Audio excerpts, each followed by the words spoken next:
3 of these forages. They're just native maple of some kind.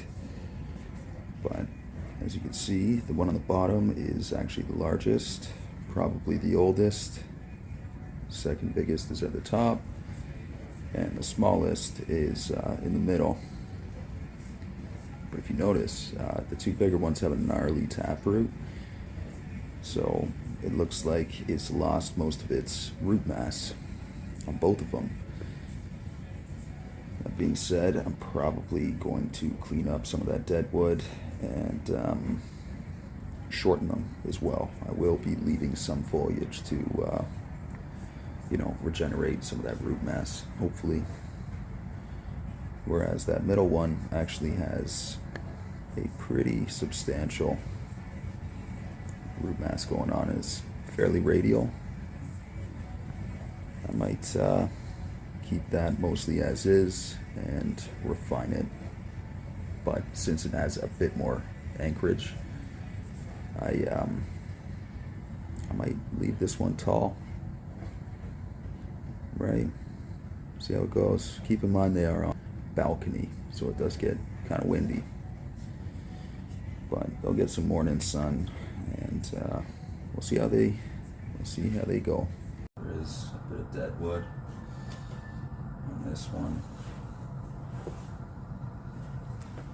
but yeah, pretty decent size. So over here there's a bit of a split, and I may in fact, I don't know, either press it together so maybe it'll heal over, or remove it.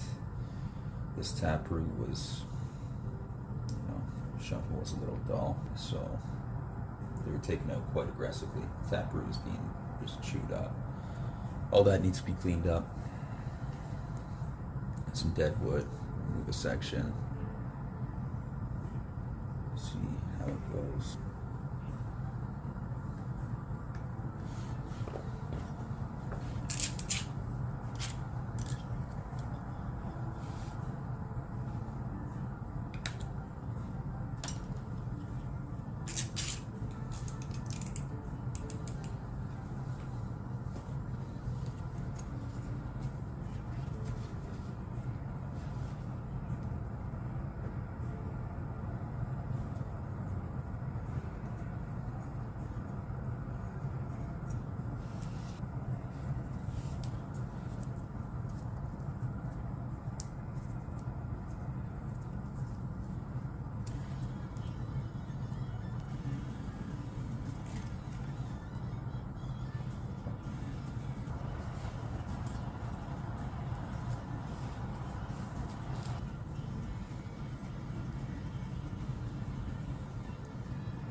Just disinfecting these with some rubbing alcohol or isopropanol between trees if there is some sort of disease or fungal infection, insects.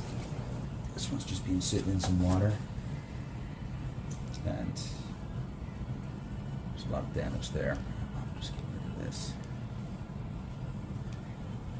It's definitely dead.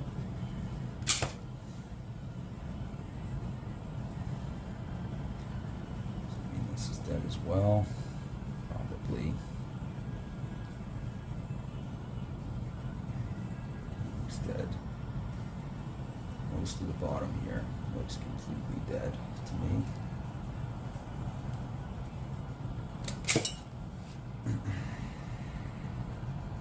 So this one has virtually nothing to hold it in to the pot.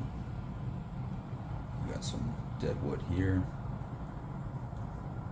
This is completely rotted and dead.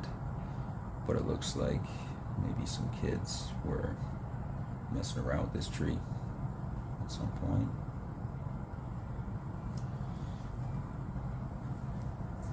Usually I would leave a little bit, but since that's already dead, I don't expect too much more dieback. There may be, just looking at this here. Since this tree, well, since this little whip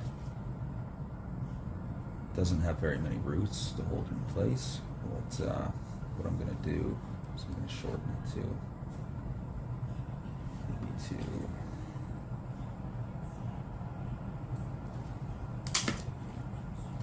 about that height.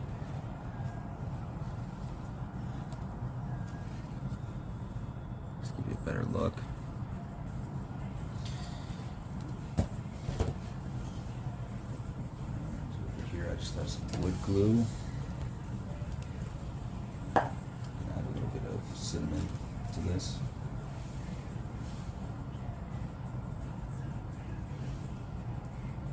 That's antifungal properties I hear. Why not try it out?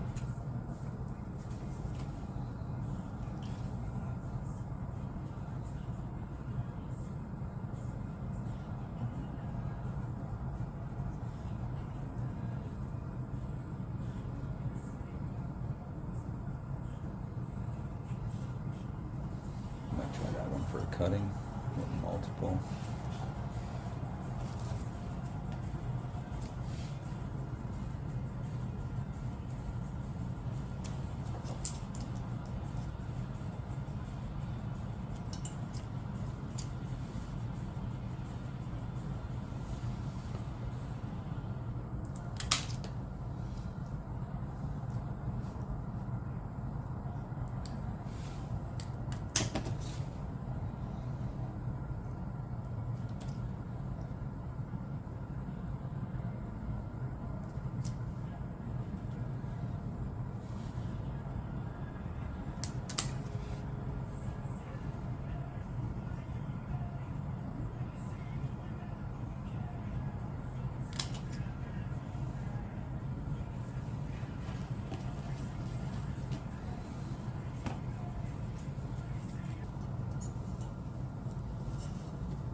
Just standing like it, and I'll just use some generic painter's tape to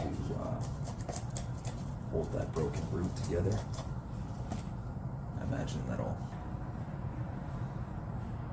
came out pretty good. I actually think I just yanked this one out. I don't even think I dug a circle around it or nothing, so I just brought it out with a little bit of brute force and quick little shake. Add a little bit of vibration, disturb that soil a little bit. And this is just some rubbing alcohol between trees. This is 99% isopropanol, so it does evaporate almost instantaneously. You can somewhat watch it dissipate. Disinfected, good to go. will move this guy. Right, leaving a bit of a nub to die back. So this one looks pretty decent condition. I don't see any dead wood or signs of rot. I favor a direction, which is out that way.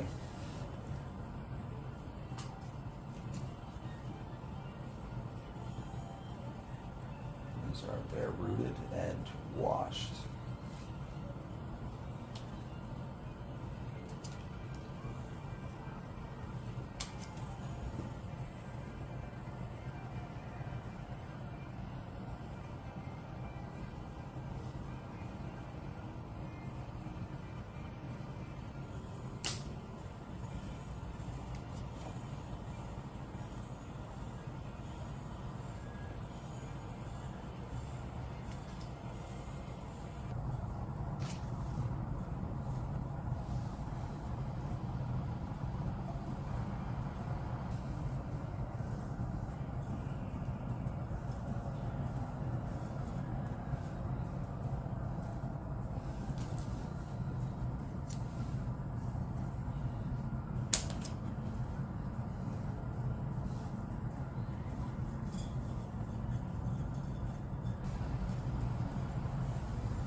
This one will need to be buried fairly high.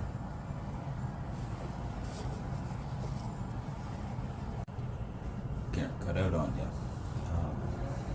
Yeah, all three repotted. Got some cut paste. Well, it's actually just wood glue and cinnamon. We'll try that out, see if that works any. Okay, over here I've left that painter's paper tape on there. For now, it's just to let the glue do its work. I noticed I didn't add any. Right, here's the aftermath, and as you can see, they're all in pretty small pots. They look pretty pitiful, if you will. There's not much left on these trees. There never really was much on these trees, but you know, hopefully if we can work on those roots a little bit, they will maybe turn into something decent, you know. Just a quick recap. The shortest one is also the thickest trunk. It's the oldest. It had a little bit of dieback on the main extension. Looks like somebody kind of hacked into it a little bit. So I removed that. I put my do-it-yourself cut paste on there. I just used some non-toxic wood glue that's water resistant, and mixed in a little bit of cinnamon. Here it has antifungal properties. I've also powdered a little bit on some of my, seeds in germination containers. Well, my version of them anyways. Over here, the next thickest had a also very dwindled root mass, and a dwindled kind of foliage as well. So I had to leave that one a bit, with something on it to aid in root development. I did leave the paper painter's tape on there, and hopefully that'll just dry out, flake off, and fly away. We'll see.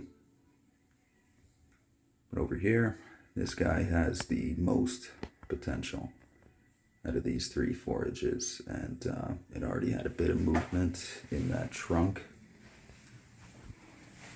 So it's hard to see, but it kind of leans straight back and then comes back up and around. Decent foliage, decent roots, nothing very major going on with any of these yet, but I'll give them a little bit of time and see if I can refine them into something a bit better.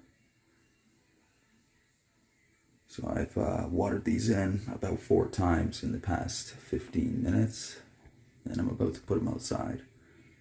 Just trial by fire.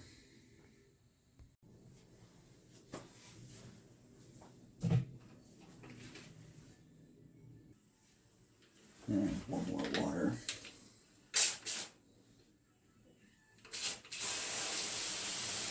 Before I put them outside. Thanks for joining me, and have a great day.